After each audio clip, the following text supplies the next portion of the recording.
نستعينه ونستغفره ونؤمن به ونتوكل عليه ونعوذ بالله من شرور أنفسنا ومن سيئات أعمالنا من يهده الله فلا مضل له ومن يضلله فلا هادي له أما بعد فإن أصدق الحديث كتاب الله وخير الهدي هدي محمد صلى الله عليه وسلم وشر الأمور محدثاتها وكل محدثة بدعة وكل بدعة ضلالة وكل ضلالة في النار. قال الله تعالى في قرآنه الكريم: يا أيها الناس اتقوا الله حق تقاته ولا تموتن إلا وأنتم مسلمون. يا أيها الذين آمنوا قوا أنفسكم وأهليكم نارا. يا أيها الذين آمنوا قولوا قولا سديدا يصلح لكم أعمالكم ويغفر لكم ذنوبكم ومن يطع الله ورسوله فقد فاز فوزا عظيما. விண்ணையும் மண்ணையும் படைத்து பரிபாலிக்கும் மேகவல்ல அல்லாஹ் ஒருவனுக்கே எல்லா புகழும். அல்ஹம்துலில்லாஹ். உலகத்திலே மனித சமூகத்தை படைத்து இந்த மனித சமூகம் சுவனத்தை அடைய வேண்டும் என்ற நோக்கத்திற்காக வேண்டி நபிமார்களை அனுப்பி வாழுகின்ற வழிகளையும் நடக்க வேண்டிய முறைகளையும் சொல்லித்தந்து அதன் இறுதியாக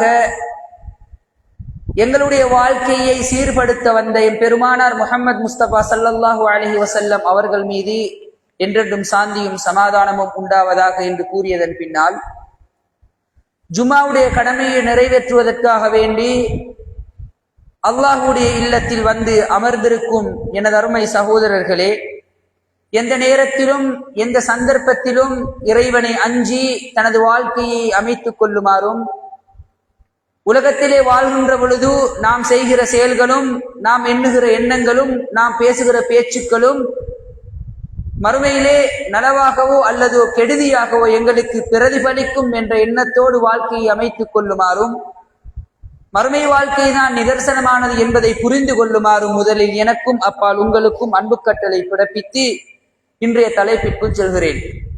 அன்பார்ந்த சகோதரர்களே, அல்லாஹு தஆலா உலகத்தை படைத்து அந்த உலகத்தை மனிதர்களை படைத்து அந்த மனிதர்களுக்கு முக்கியமான 2 கடமைகளை விதித்தான்.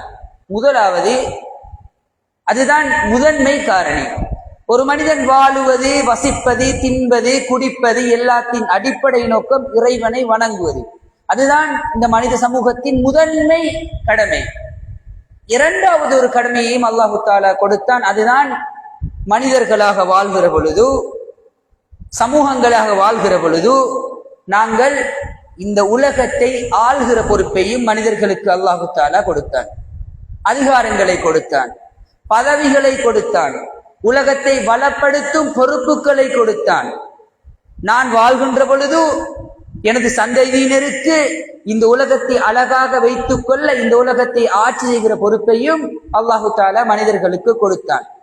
ஆனால் உலகத்திலே வாழ்ந்த இந்த மனிதன் முதலாவது பொறுப்பை புறந்தள்ளிவிட்டு 2வது பொறுப்பின் மீது அதிக ஆர்வம் கொண்டவனாக மாறிவிட்டான்.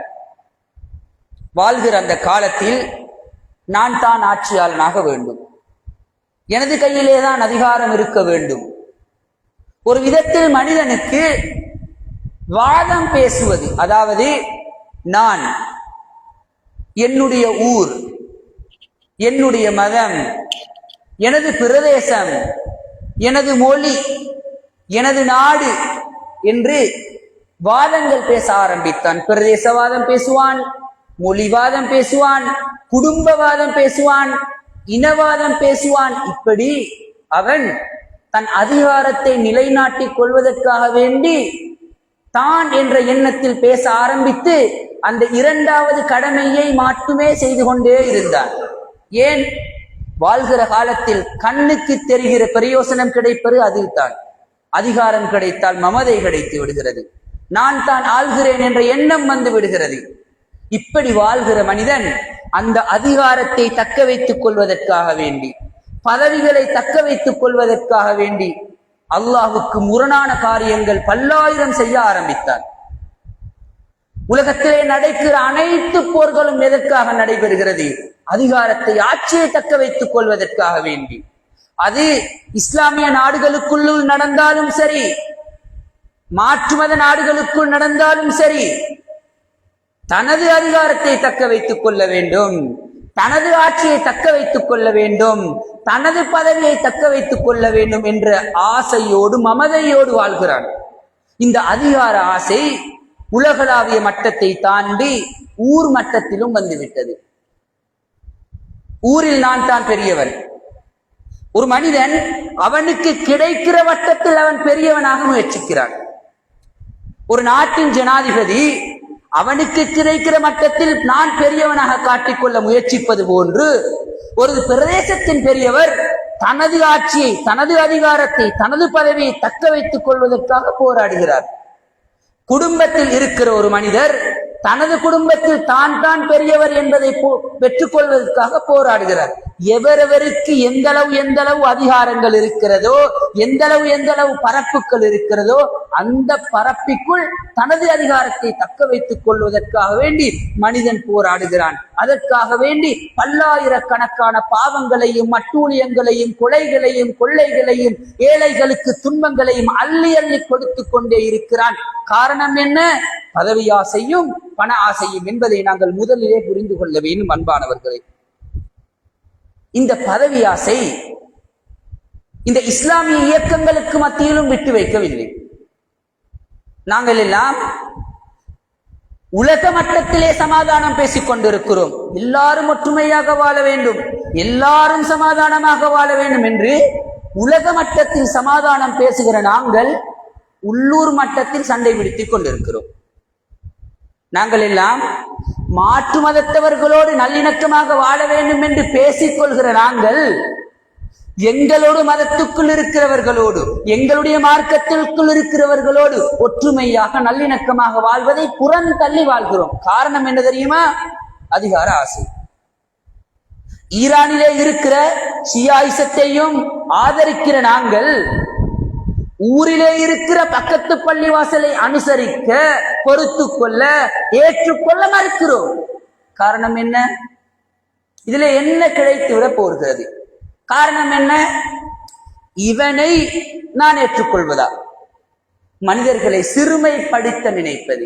காரணம் பதவி ஆசைதான். அன்பானவர்களே, இன்றைய உலகத்திலே இருக்கிற அனைத்து பிரச்சனைகளுக்கும் அடிப்படை காரணம் என்ன தெரியுமா? தான் பெரியவன், தனது பதவி, தனது அதிகாரம், தனது ஆட்சி என்று தான் தான் என்று எண்ணுகிற நிலைமை உருவாகிற பொழுது மற்றவர்களை அவமதித்து நடக்கிறோம், மற்றவர்களை கீழ்ப்படுத்தி நடக்கிறோம், மற்றவர்களை குறை கண்டு நடக்கிறோம். இதன் காரணமாகத்தான் ஒற்றுமை சீர்குலைந்து இருக்கிறது. சமாதானம் எல்லாம் பேச்சுக்களுக்கு மத்தியிலையும், பயான்களுக்கு மத்தியிலையும், எழுத்துக்களுக்கு மத்தியிலையும், புத்தகங்களுக்கு மத்தியிலுமே மட்டும் சுருங்கி விட்டிருக்கிறது. வாழ்க்கையில் சமாதானம் இல்லை.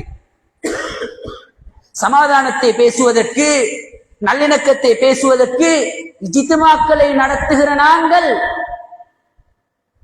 இயக்கங்களுக்கு மத்தியில் நட்பாக புரிந்துணர்வோடு நடக்க மறுக்கிறோம். காழ்ப்புணர்வோடு நடந்து கொள்கிறோம்.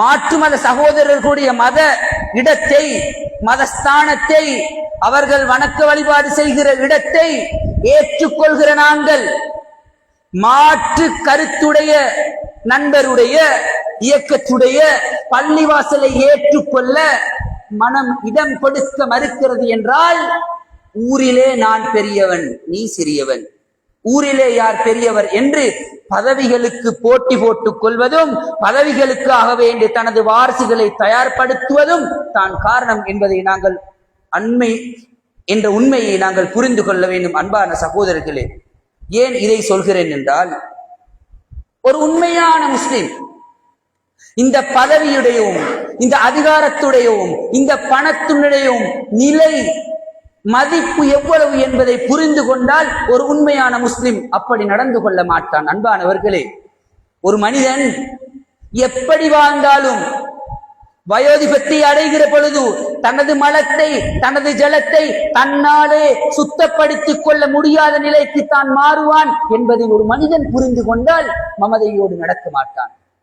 ஒரு மனிதன் நான் எத்துணை பணக்காரனாக இருந்தாலும் சரி 60-70 வருடங்களை தாண்டிய பின் நானும் மரணிக்கப் போகிறேன் என்ற உண்மையை நிதர்சனத்தை ஒரு மனிதன் புரிந்து கொண்டால் அவன் மமதையோடு நடக்க மாட்டான். ஒரு முஸ்லிம் அந்த மமதையோடு நடந்து கொள்ள மாட்டான். விட்டுக் கொடுப்போடு நடப்பான், மற்றவர்களை மதித்து நடப்பான், மற்றவர்களை புரிந்து நடப்பான். சமமான உரிமையையும் சமமான மதிப்பையும் மற்ற நண்பருக்கும் மற்ற சகோதரருக்கும் கொடுத்து நடப்பதுதான் இஸ்லாம் போதிக்கிற விடயம் என்பதை ஒரு முஸ்லிம் புரிந்து கொள்வான். அன்பான சகோதரர்களே, சஹாபாக்கள் அப்படித்தான் வாழ்ந்தார்கள்.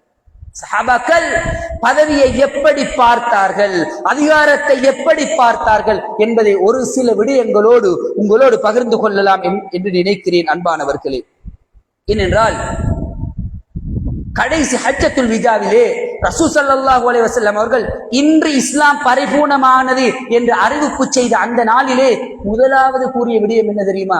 இன்று இஸ்லாம் பரிபூர்ணமாகிவிட்டது என்று கூறினால் இன்று ஹஜ்ஜுடைய விஷயம் எல்லாம் சரி, நோம்புடைய விஷயம் எல்லாம் சரி, நோம்புடைய அந்த ரமலான் மாசத்துடைய விடயங்கள் எல்லாம் சரி, வணக்க வழிபாடுகளை பற்றி எல்லாம் சரி என்றெல்லாம் பரிபூர்ணப்படுத்தி விட்டு இன்று இஸ்லாம் பரிபூர்ணம் என்று கூறினாரா? இல்லை. என்ன கூறினார்?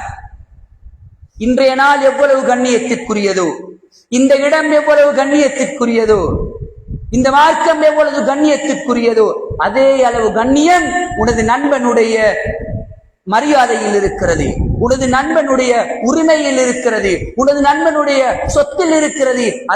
அதே கண்ணியத்தை, அதே மரியாதையை உனது நண்பனுக்கு நீ கொடுக்க வேண்டும். அப்படி கொடுத்தால் தான் இந்த மார்க்கம் பூரணமாகும் என்று ரசூல் ஸல்லல்லாஹு அலைஹி வஸல்லம் அவர்கள் கூறினார்கள். அதனால் தான் இது மார்க்கத்தின் முக்கியமான ஒரு பகுதி என்பதை உங்களுக்கு சொல்ல விளைகிறேன். அன்பான சகோதரர்களே, ரசூல் ஸல்லல்லாஹு அலைஹி வஸல்லம் அவர்களுடைய காலத்திற்கு பின் அபூபக்கர் ரலியல்லாஹு அன்ஹு அவர்கள் ஆட்சி பொறுப்பை ஏற்பதற்கு முன் ரசூல் ஸல்லல்லாஹு அலைஹி வஸல்லம் அவர்கள் மரணித்து விடுகிறார்கள்.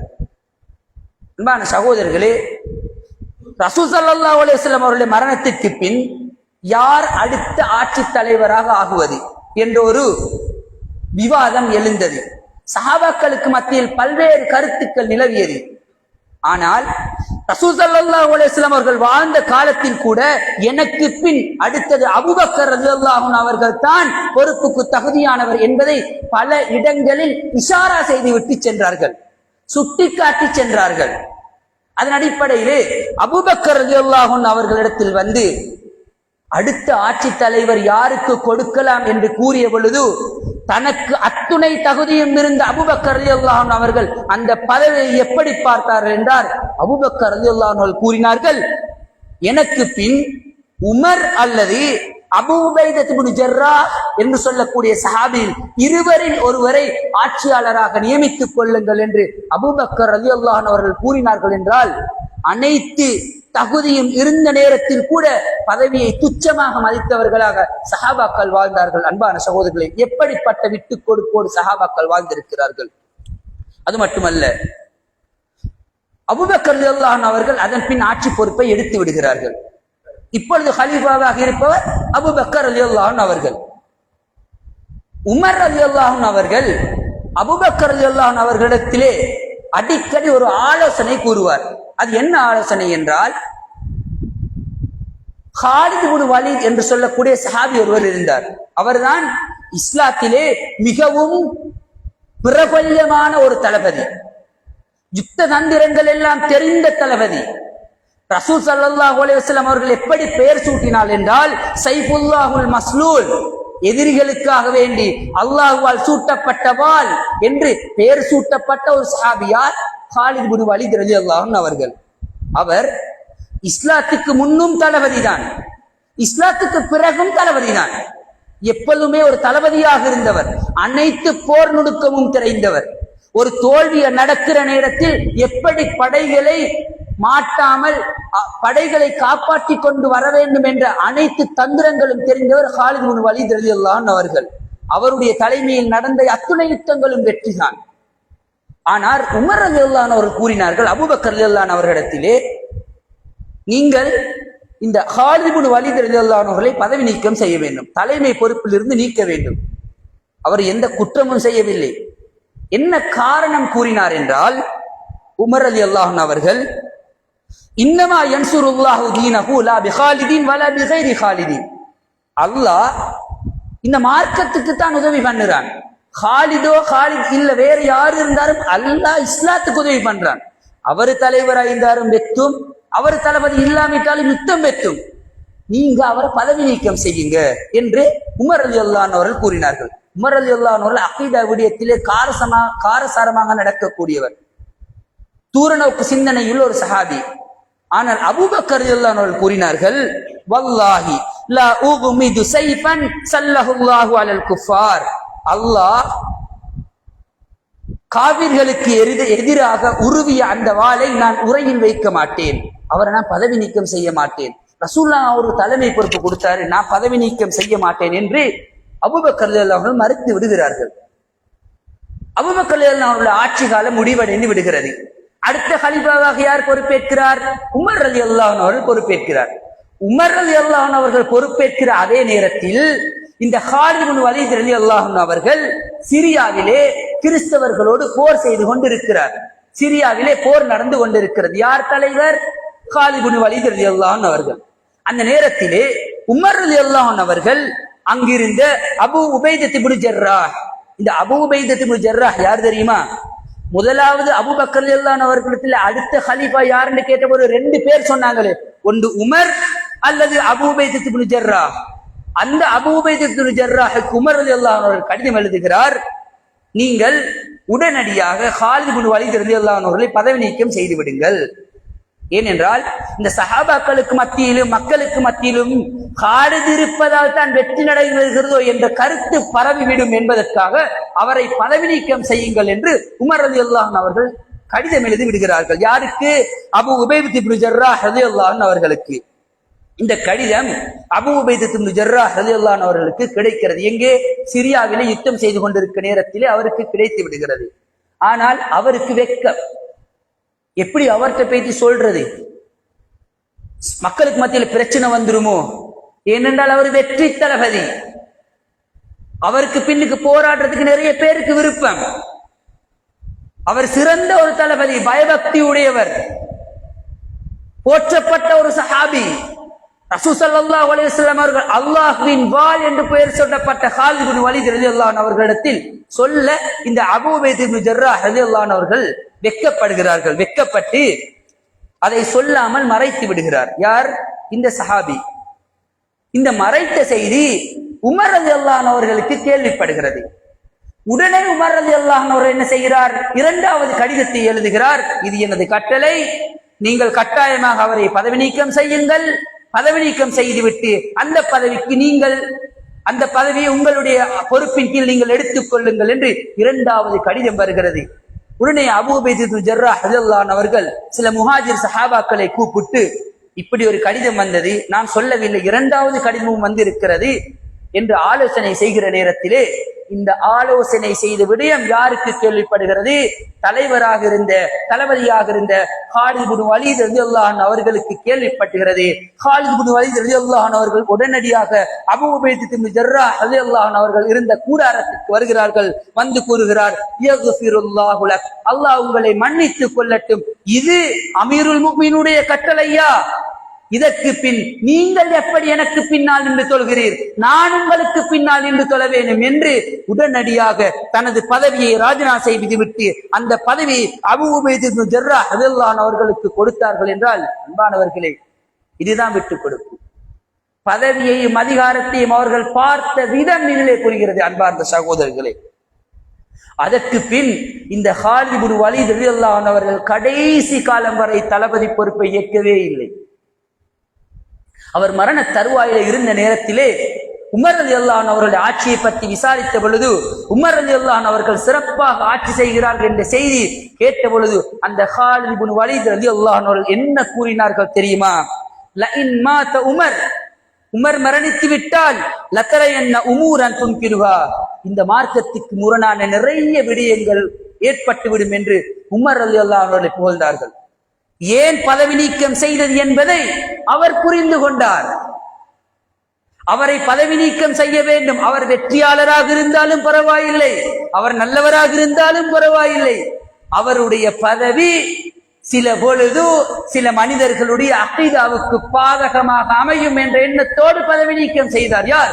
உமர் ரலியல்லாஹு அன்ஹு அவர்கள். அன்பானவர்களே, சண்டையிட்டு இருக்க வேண்டும் என்றால், போட்டி போட்டுட்டு இருக்க வேண்டும் என்றால், போராடி இருக்க வேண்டும் என்றால் இதுக்குத்தான் போராடி இருக்கணும். ஏன்? அவர் என்ன உலக பதவியில இருந்தாரு? மனுஷன் உலகத்துல உயிரை புடிச்சிட்டு வாழணும். உயிரை உடையலும் ஒரே ஒரு விஷயம் தான். எதுக்கு? ஷஹீதாகிறதுக்கு தான். அந்த ஷஹீதாகிற யுத்தத்திட தளபதி பொறுப்புண்டால் எவ்வளவு மிக முக்கியமான இஸ்லாத்தில் கௌரவமான ஒரு பதவி. அந்த பதவிக்குத்தான் ஒரு மனுஷன் போராடுனா போராடி வச்சுக்கணும். வேண்டாம், அந்த பதவி வச்சு நீ இந்த இஸ்லாத்துக்காகத்தானே போராடுறேன், மார்க்கத்துக்காகத்தான் அந்த பதவி இருக்கிறது.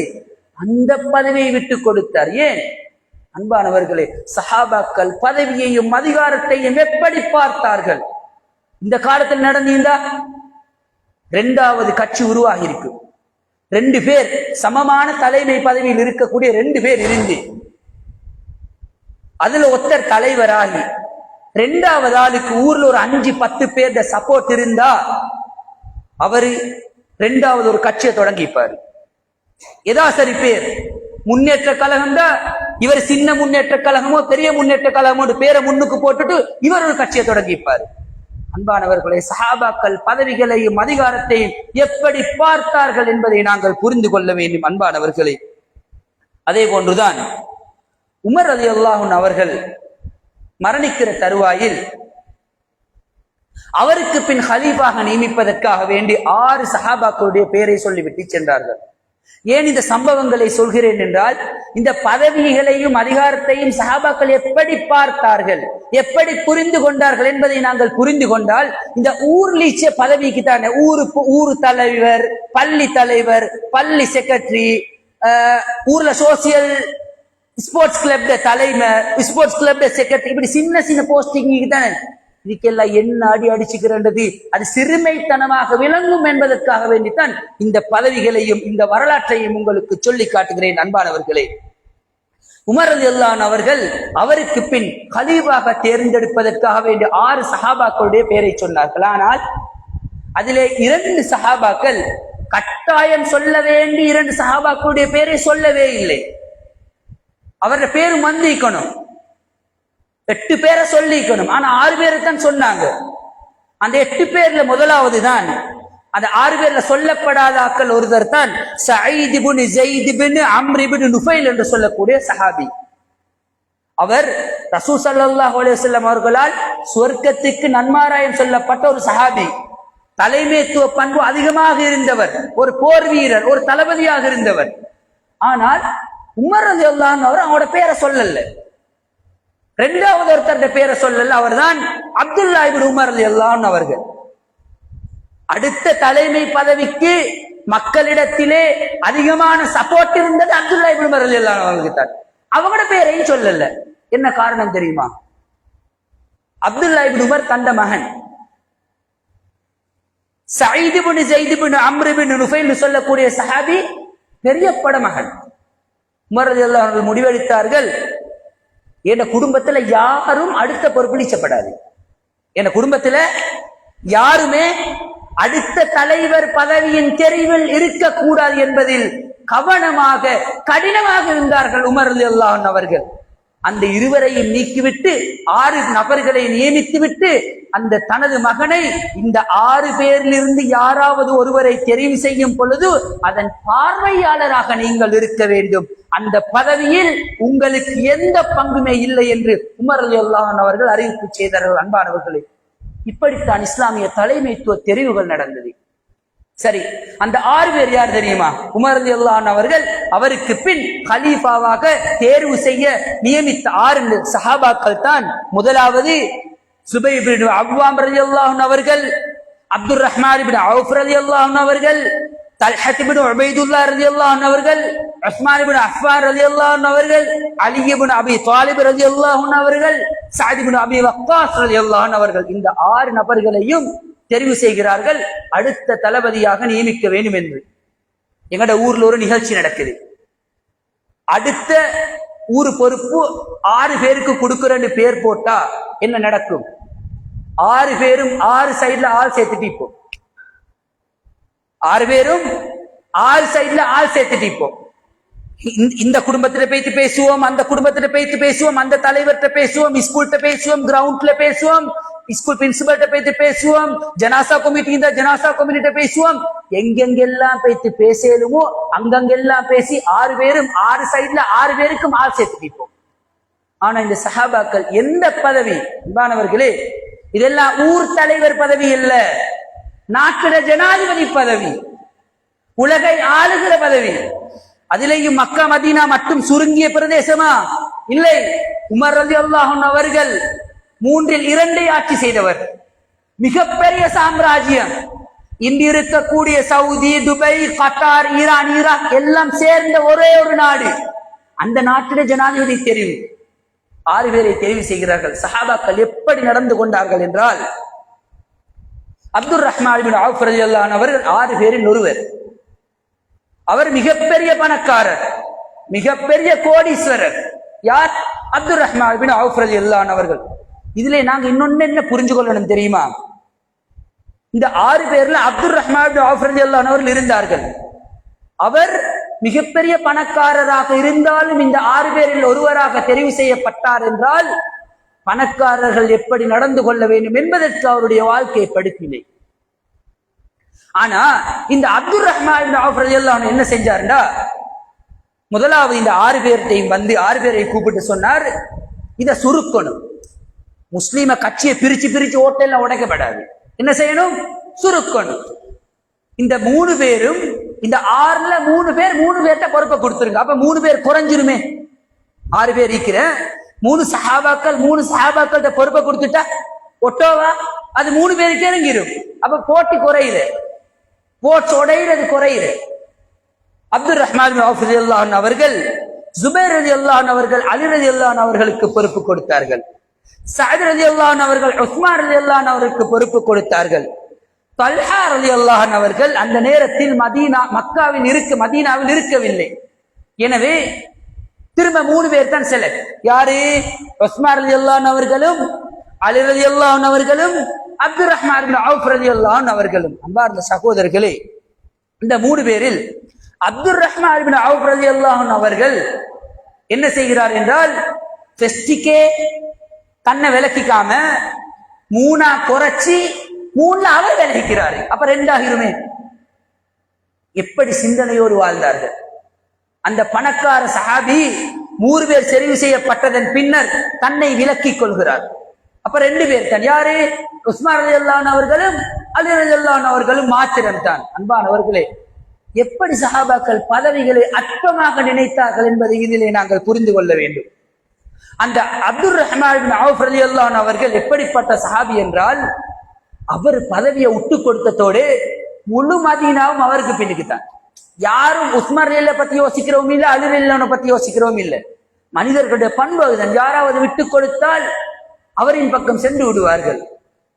அது மட்டுமல்லாமல் அந்த அப்துர் ரஹ்மான் இப்னு அவ்ஃப் ரலியல்லாஹு அன்ஹு அவர்களுக்கு ரசூல் ஸல்லல்லாஹு அலைஹி வஸல்லம் அவருடைய மனைவிமார்களுடைய அத்துணை சஹாபி பெண்மணிகளுடைய சப்போர்ட்டும் இருந்துச்சு.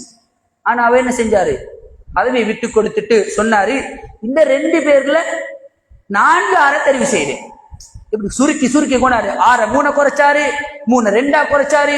அந்த 2 பேரை வச்சு சொன்னாரு, உங்களுக்கு 2 பேரை நான் தெரிவு செய்தேன், உங்களுக்கு விருப்பமா? அந்த 2 சஹாபாக்களும் விருப்பம் தெரிவித்த பின் அலி ரலியல்லாஹு அன்ஹு அவர்களை சந்திக்க செல்கிறார்கள். நாளைக்கு பதவி தெரிவு. அலி ரலியல்லாஹு அன்ஹு அவர்களை பதவியை சந்திக்க சென்று அலி ரலியல்லாஹு அன்ஹு அவருடைய அனைத்து புகழ்களையும், நீங்க இப்படிப்பட்டவர், நீங்க இப்படிப்பட்டவர், அனைத்து புகழ்களையும் சொல்லிவிட்டு சொன்னார், ஆனா மக்கள் உஸ்மானுக்கு தான் விருப்பம். இவ்வளவு சிறப்பிக்குது. ஆனா மக்கள் உஸ்மானுக்கு தான் விருப்பம். ஃபலா தஜஅலன்ன அலைக சபீலா. சில பொழுது நீங்க அதை பறிச்சதாகிருமோ தெரியா, அதனால உஸ்மானுக்கு கொடுப்போம் என்று சொன்னதன் பின் அலி ரலியல்லாஹு அன்ஹு அவர்கள் ஏற்றுக்கொள்கிறார்கள். உஸ்மான் ரலியல்லாஹு அன்ஹு அவர்களுக்கு முதலாவதாக அப்துர் ரஹ்மான் இப்னு அவ்ஃப் ரலியல்லாஹு அன்ஹு அவர்கள் பையத் செய்கிறார்கள். அனைத்து சஹாபாக்களும் வந்து பையத் செய்தார்கள். பின்னர் அலி ரலியல்லாஹு அன்ஹு அவர்கள் வந்து பையத் செய்தார். அடுத்த ஹலீஃபாவாக உஸ்மான் ரலியல்லாஹு அன்ஹு அவர்கள் தெரிவு செய்யப்பட்டார்கள். அன்பானவர்களே, பதவிகளை சஹாபாக்கள் பார்த்த விதத்தின் வரலாறை நாங்கள் புரிந்து கொள்ள வேண்டும். எப்படிப்பட்ட பெரிய பதவியாக இருந்தாலும் அதை எப்படி அவர்கள் பார்த்தார்கள். ஆனால் இன்றைய உலகத்திலே இன்று வாழக்கூடிய நாங்கள் சின்ன சின்ன பதவிகளுக்காக வேண்டி அடுத்த மனிதர்களை தாழ்வாகவும் அடுத்த மனிதர்களை கீழ்த்தரமாகவும் அடுத்த மனிதர்களுடைய குறைகளையும் தேடி தேடி ஆராய்ந்து அவர்களை பற்றி பேசி பேசி தான் பெரியவர்களாக ஆகிக்கொண்டிருக்கக்கூடிய நிலையை நாங்கள் பார்த்தால் இது ஒரு உண்மையான முஸ்லிமுடைய பண்பு இல்லை என்பதை நாங்கள் புரிந்து கொள்வேன். அன்பார்ந்த சகோதரர்களே,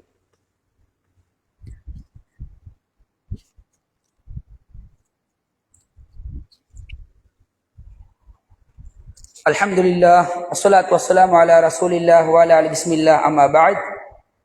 அன்பார்ந்த சகோதரர்களே, பதவி அதிகாரம் போன்றவற்றில் ஒரு முஸ்லிம் எப்படிப்பட்ட பார்வையோடு இருக்க வேண்டும், அதை எப்படிப்பட்ட அணுக வேண்டும் என்ற விடயத்தை சஹாபாக்களுடைய வரலாற்றோடு ஒரு சில விடயங்களை உங்களோடு பகிர்ந்து கொண்டேன். அன்பானவர்களே, இன்று நாம் பார்க்கின்ற பொழுது ஒரு மனிதனுக்கு ஒரு அதிகாரம் கிடைப்பது, ஒரு மனிதனுக்கு ஏதாவது ஒரு விடத்தில் ஒரு உயர்வு கிடைப்பது, அது படிப்பினால் கிடைத்தாலும் பரவாயில்லை, அது பொருளாதாரத்தில் கிடைத்தாலும் பரவாயில்லை, அது அதிகாரத்தில் கிடைத்தாலும் பரவாயில்லை, அது உடல் பலத்தினால் கிடைத்தாலும் பரவாயில்லை, இன்னொரு மனிதரை விட ஏதாவது ஒரு விடத்தில் அவனுக்கு ஒரு உயர்வு கிடைத்தால் அதை அவன் எப்படி பார்க்க வேண்டும் என்றால், அல்லாஹ் இதை எனக்கு தந்திருப்பது இன்னொரு மனிதனுக்கு உதவி செய்வதற்காக வேண்டி, இன்னொரு மனிதனை பார்ப்பதற்காக வேண்டி, எனக்கு கால் இருப்பது கால் இல்லாத மனிதரை சுமப்பதற்காக வேண்டி, எனக்கு கண் இருப்பது கண்ணில்லாத ஒரு நண்பருக்கு உதவுவதற்காக வேண்டி, எனக்கு அதிகாரம் கிடைப்பது அதிகாரத்தில் கீழுள்ளவர்களை நல்லாக பார்த்துக் கொள்வதற்காக வேண்டி,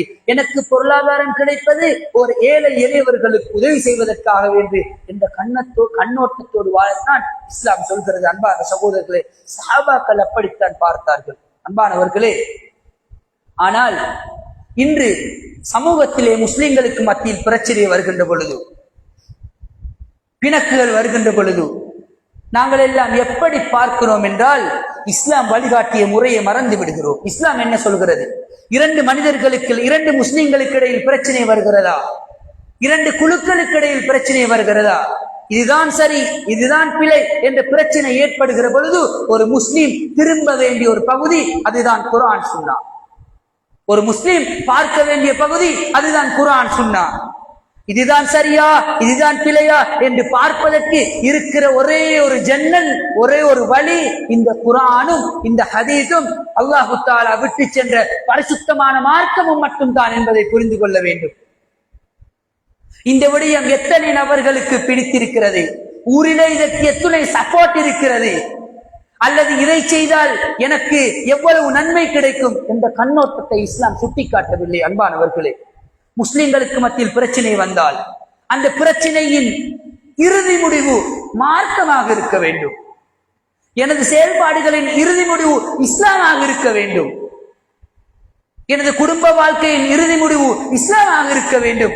ஏன் நான் இதை தெரிவு செய்தேன், ஏன் இந்த வழிமுறையை நான் தெரிவு செய்தேன் என்று சொன்னால், அதற்கு பதில் இந்த குர்ஆன் சுன்னா இருக்கிறதே, அதற்காக நான் இதை தெரிவு செய்தேன். இதை தெரிவு செய்கிற பொழுது எனக்கு ஊரிலே பகிஷ்கரிப்பு ஏற்படலாம், என்னை ஊரிலே கணக்கெடுக்க மாட்டார்கள். எத்துணை நடந்தாலும் ஏன் செய்கிறோம், அல்லாஹ்வுக்காக செய்கிறோம் என்ற எண்ணம், என்ற சந்தோஷம் நிம்மதியாக ஒரு மனிதனை தூங்க விடும் என்பதை புரிந்து கொள்ள வேண்டும். நாங்கள் எல்லாம் மரணத்தை எதிர்பார்த்து வாழக்கூடிய மனிதர்கள். எனவே நாங்கள் செய்கிற செயல் அல்லாஹ்வுக்காக இருந்தால் நிம்மதியான தூக்கம் கிடைக்கும், நிம்மதியான வாழ்க்கை கிடைக்கும், உள்ளத்திலே பாரம் இருக்காது. ஏன்? இறைவனுடைய கூலி திரும்ப கிடைக்கும். உலகத்திலே எத்துணை கஷ்டங்கள் வந்தாலும், உலகத்திலே எத்துணை புறக்கணிப்புகள் வந்தாலும் அல்லாஹ்வுடைய கூலி எங்களுக்கு கிடைக்கும் என்கிற திருப்தி எங்களுக்கு கிடைக்கும். அன்பானவர்களே, சஹாபாக்களுக்கு மத்தியிலேயும் பிணக்குகள் நடந்தது. ஆனால் எப்படி நடந்து கொண்டார்கள் என்பதற்கு ஒரே ஒரு வரலாற்றை உங்களுக்கு சொல்லலாம் நினைக்கின்றேன். அன்பானவர்களே, உஸ்மான் ரலியல்லாஹு அன்ஹு அவருடைய இறப்புக்கு பின் சஹாபாக்களுக்கு மத்தியில் ஒரு யுத்தம் நடைபெறுகிறது. யாருக்கு? சஹாபாக்களுக்கு மத்தியில். சஹாபா குழுக்கள் இரண்டாக பிரிவுபடுகிறது. ஜமல் யுத்தம் நடைபெறுகிறது. அன்பானவர்களே, இரண்டு குழுக்களில் இருந்த சஹாபாக்கள் தன் பக்கம் இருக்கிற நியாயத்திற்காக போராடினார்கள். இது எங்களுக்கு என்ன உணர்த்துகிறது என்றால், ஒரு முஸ்லிம், ஒரு முஃமின் தனதின் பக்கம் நியாயம் இருக்கும் பட்சத்தில் அதற்காக அவன் போராட வேண்டும். அதற்காக அவன் நிற்க வேண்டும். எனக்கு இது சரி என்று பட்டால் எனது சரிக்காக நான் நிற்க வேண்டும். அன்பானவர்களே, சஹாபாக்களுக்கு மத்தியிலே யுத்தம் நடைபெற்றது, ஜமல் யுத்தம். அந்த ஜமல் யுத்தத்திலே ஜுபைர் இப்னு அவ்வாம் என்று சொல்லக்கூடிய சஹாபி, அன்பான சகோதரர்களே, இந்த சஹாபி அலி ரலியல்லாஹு அன்ஹு அவர்களுக்கு எதிரான கூட்டத்திலே இருந்தார். அலி ரலியல்லாஹு அன்ஹு அவருடைய கூட்டம் ஒரு பக்கமும், இன்னொரு பக்கம் இன்னொரு சஹாபாக்களுடைய கூட்டமும் யுத்தம் நடைபெறுகிறது. அந்த யுத்தத்திலே ஜுபைர் ரலியல்லாஹு அன்ஹு அவர்கள் எங்கே இருந்தார் என்றால் அலி ரலியல்லாஹு அன்ஹு அவர்களுக்கு எதிர்த்தரப்பு யுத்த களத்திலே இருந்தார். அந்த யுத்த களத்திலே ஜுபைர் இப்னு அவ்வாம் ரலியல்லாஹு அன்ஹு அவர்களுடைய ஒட்டகம் அலி ரலியல்லாஹு அன்ஹு அவர்களை நோக்கி வருகிறது. அலி ரலியல்லாஹு அன்ஹு அவர்கள் ஜுபைர் ரலியல்லாஹு அன்ஹு அவர்களை நோக்கி தனது ஒட்டகத்தை செலுத்தி முகமுகம் பார்க்கிற நிலையிலே அலி ரலியல்லாஹு அன்ஹு அவர்கள் ஜுபைர் ரலியல்லாஹு அன்ஹு அவர்களை பார்த்து கூறுகிறார், என்ன தெரியுமா? யா ஜுபைர், ஏ ஜுபைரே, அத்ததுக்குரு ஒரு விஷயத்தை உங்களுக்கு ஞாபகப்படுத்தவா? நானும் நீங்களும் ரசூல் ஸல்லல்லாஹு அலைஹி வஸல்லம் இருந்த ஒரு நேரத்திலே ரசூல் ஸல்லல்லாஹு அலைஹி வஸல்லம் அவர்கள் உங்களை பார்த்து கேட்டார் அல்லவா, நீங்கள் அலியை விரும்புகிறீர்களா என்று கேட்டார் தானே? அந்த நேரத்திலே நீங்கள் ஆம் என்று பதிலளித்தீர்கள் தானே? அந்த நேரத்திலே ரசூல் ஸல்லல்லாஹு அலைஹி வஸல்லம் அவர்கள் சொன்ன செய்தி உங்களுக்கு ஞாபகம் இருக்கிறதா? என்ன செய்தி சொன்னார் என்றால், துகாதிலுஹு வ அன்த ஸாலிமுன் லஹு, ஒரு காலம் வரும், அந்த நேரத்திலே நீங்கள் இந்த அலிக்கு எதிராக போராடுவீர்கள், ஆனால் அந்த நேரத்திலே உங்கள் பக்கம் தான் பிழை இருக்கும் என்று ரசூல் ஸல்லல்லாஹு அலைஹி வஸல்லம் ஒரு நாள் சுட்டிக்காட்டினார்களே, அதை ஞாபகம் வருகிறதா என்று கூறிய பொழுது ஜுபைர் ரலியல்லாஹு அன்ஹு அவர்கள் அப்படியே அந்த யுத்த களத்திலிருந்து தனது ஒட்டகத்தை திருப்பி சென்று கொண்டே இருந்தார்கள். பெரிய பயான் இல்லை, பெரிய பேச்சு இல்லை, எல்லாரும் கூப்பிட்டு 4-5 மீட்டிங் இல்ல, ஹோட்டல்களை புக் பண்ணி சமாதான பேச்சுவார்த்தை இல்ல. என்ன செஞ்சது? ஒரு ஹதீஸ சொன்னாரு, கேட்டாரு சஹாபி, யுத்தத்தில் இந்த அப்படியே திரும்பிட்டு போறாரு. அந்த நேரத்தில் அவருடைய மகன், யார்? ஜுபைர் இப்னு அவ்வாம் ரலியல்லாஹு அன்ஹு அவருடைய மகன் தனது வாப்பாவை பார்த்து கேட்கிறார், நீங்க என்ன கோழையா விட்டுட்டு போறீங்க? உங்களுக்கு என்ன பயமா என்று கேட்ட நேரத்திலே அந்த சஹாபி பதிலளித்தார், யா புனை, எனது மகனே, கத் அலிமன் நாஸ் அன்னி லஸ்து பிஜபானின் வலாக்கின் ذكرني علي شيئا سمعته رسول الله صلى الله عليه وسلم فجعلت الا اقاتله. நான் கோலை இல்லைன்றது எனக்கு தெரியும், மக்களுக்கு தெரியும். ஆனா இந்த யுத்த காலத்துல அலி ரலியல்லாஹு அன்ஹு அவர்கள் ரசூல் ஸல்லல்லாஹு அலைஹி வஸல்லம் சொன்னார்கள் என்று ஒரு செய்தியை சொன்னார். அந்த செய்தியை கேட்டதன் பின் எனக்கு யுத்தத்தில் கேட்கல, நான் திரும்பித்தான் ஆகணும். ஏன்? கேட்டது ஹதீஸ், கேட்டது ஹதீஸ். யார்கிட்ட சொல்? அண்ணலம் பெருமானா ஸல்லல்லாஹு அலைஹி வஸல்லம் அவருடைய உத்தரவை கேட்டேன், திரும்பித்தான் ஆகணும். அவர் திரும்புகிற நேரத்தில் அந்த யுத்த களத்திலே இருந்த ஒரு முனாபிக் அதே நேரத்தில் அம்பெய்தி ஜுபைர் இப்னு அவ்வாம் ரலியல்லாஹு அன்ஹு அவர்கள் ஷஹீதாகிறார்கள். அல்லாஹ் தஆலா கடைசி நேரத்தில் எப்படி மாத்தினான்னு பாத்தீங்களா? கடைசி நேரத்தில் அவர் அந்த யுத்த களத்திலே ஷஹீதாகிறார். யுத்தத்தை விட்டு திரும்பி கொண்டிருக்கிற நேரத்திலே ஒரு முனாஃபிக்கினால் அம்பெய்யப்பட்டு அந்த சஹாபி ஷஹீதாகிறார்கள் என்றால், அன்பானவர்களே, சஹாபாக்கள் பிணக்குகள் ஏற்படுகிற பொழுது, பிரச்சனைகள் ஏற்படுகிற பொழுது ஒரு முஸ்லிம் திரும்ப வேண்டிய பாதையை சொல்லி தந்தார்கள். அதுதான் குர்ஆன், அதுதான் ஹதீஸ். ஒரு ஹதீஸ் போதும் ஒரு ஊருடைய பிரச்சனையை நீக்கிறதுக்கு. இது சரியா, இது பிழையா? என்ன பதில்? குர்ஆன்ல இருந்தா ஓகே, இல்லாட்டி இல்ல. ஹதீஸ்ல இருந்தா ஓகே, இல்லாட்டி இல்ல. அன்பானவர்களே, இஸ்லாம் அழகான வழிமுறையை சொல்லித் தருகிறது, அழகான வழிமுறையை கற்றுத் தருகிறது. முஸ்லிம்கள் எப்படி நடந்து கொள்ள வேண்டும் என்பதை சொல்லித் தருகிறது. எனவே அன்பார்ந்த சகோதரர்களே, நாங்கள் எங்களுடைய வாழ்க்கையை தடம் போட்டுக் கொள்ள வேண்டும்.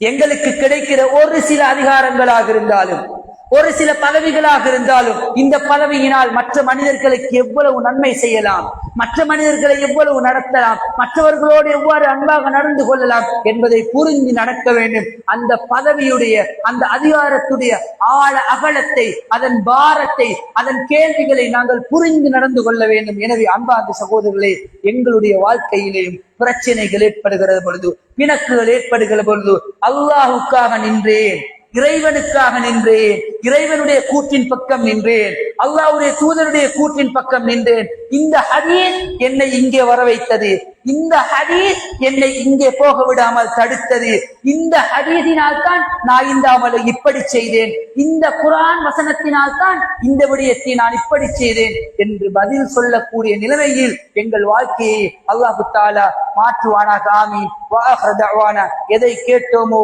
எதை செவிமடுத்தோமோ அதை எங்களுடைய வாழ்க்கையிலே பிரதிபலிப்பதற்கு அல்லாஹ் அருள் செய்வானாக. ஆமீன். வஆஹிரு தஅவானா அனில் ஹம்துலில்லாஹி ரப்பில் ஆலமீன். அகிமிஸ் ஸலாத்.